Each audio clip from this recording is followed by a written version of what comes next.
कांग्रेस ने अपने पुराने ईमानदार सहयोगी के साथ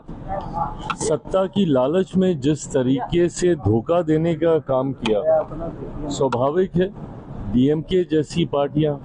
उससे दूरी रखेंगी। ये वही ममता बनर्जी जी हैं जिनके बारे में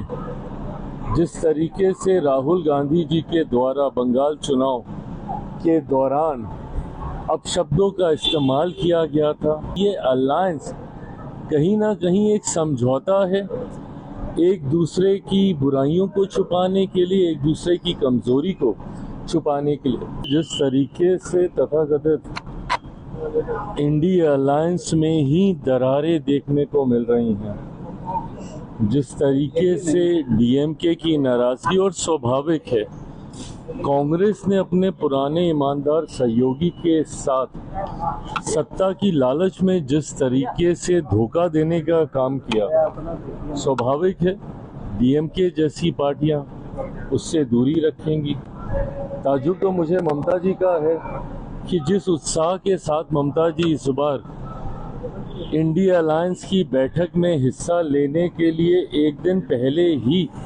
वहां पर उपस्थित हो गई हैं। ये वही ममता बनर्जी जी हैं जिनके बारे में जिस तरीके से राहुल गांधी जी के द्वारा बंगाल चुनाव के दौरान अपशब्दों का इस्तेमाल किया गया था,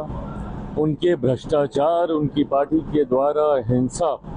को बढ़ावा देने का आरोप तक लगाया गया था, उसके बावजूद आज वो जिस तरीके से पहुंची हैं, ये दर्शाता है कि ये अलायंस कहीं ना कहीं एक समझौता है, एक दूसरे की बुराइयों को छुपाने के लिए, एक दूसरे की कमजोरी को छुपाने के लिए,